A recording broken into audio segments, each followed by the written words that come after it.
ধর্মীয় রীতিনীতি ও চিরাচরিত প্রথা অনুসরণ করে রাজ্য জুড়ে পালিত হচ্ছে জনজাতিদের অন্যতম ঐতিহ্যবাহী উৎসব গড়িয়া পুজো। রাজধানীর অ্যাডভাইজার চৌমুহনীতে সোমবার সাড়ম্বরে অনুষ্ঠিত হয় এই পুজো।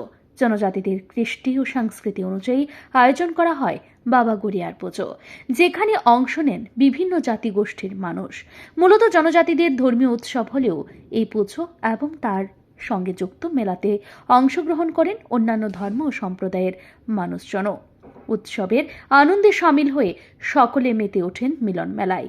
গড়িয়া উৎসবের মূল লক্ষ্য হল বাবা গড়িয়ার আরাধনা করে মানুষের সুখ, সমৃদ্ধি এবং রাজ্যবাসীর সার্বিক মঙ্গল কামনা করা। গড়িয়া পুজো কমিটির সহসভাপতি যোগেন্দ্র দেববর্মা বলেন, ধনসম্পদ বৃদ্ধি, সুখ শান্তি এবং জাতি জনজাতি নির্বিশেষে সকল অংশের মানুষের মঙ্গল কামনার উদ্দেশ্যেই প্রতি বছর এই পুজো আয়োজিত হয়। পুজোকে কেন্দ্র করে জনজাতিদের মধ্যে দেখা যায় ব্যাপক উৎসাহ এবং উদ্দীপনা। ধর্মীয় ভাবগম্ভীর পরিবেশে অনুষ্ঠানের এই উৎসব জনজাতিদের ঐতিহ্য, বিশ্বাস এবং সংস্কৃতির এক গুরুত্বপূর্ণ পরিচায়ক হয়ে উঠেছে।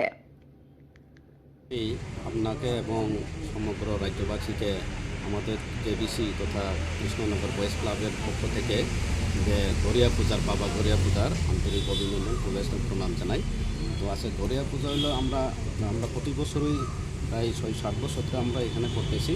তো মেইন উদ্দেশ্য হলো এই গড়িয়া পূজার মাধ্যমে আমরা সমগ্র রাজ্যবাসী, জাতি উপজাতি মিলন এবং শান্তি সম্প্রীতি এবং দ্বন্দ্বলতাকে, বিশেষ করে শান্তি সম্প্রীতি এবং আর্থিক সমৃদ্ধি, এটার জন্য আমরা কামনা করি, পূজাটা করি আর কি।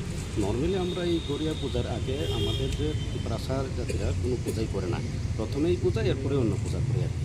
এই বছরের প্রথম পূজা। হ্যাঁ, বছরের বাবা গড়িয়াটা কোন ঠাকুর আর কি আমাদের? বাবা গড়িয়া তো আমরা গড়িয়া হিসাবেই আমরা ধরি, অন্য কোনো তো এটা তো জানি না, কিন্তু বাবা গড়িয়া পুজোকে কেন্দ্র করে জনজাতিদের মধ্যে ব্যাপক উৎসাহ উদ্দীপনা প্রত্যক্ষ করা যায়। ব্যুরো রিপোর্ট, ঋদ্ধি নেটওয়ার্ক।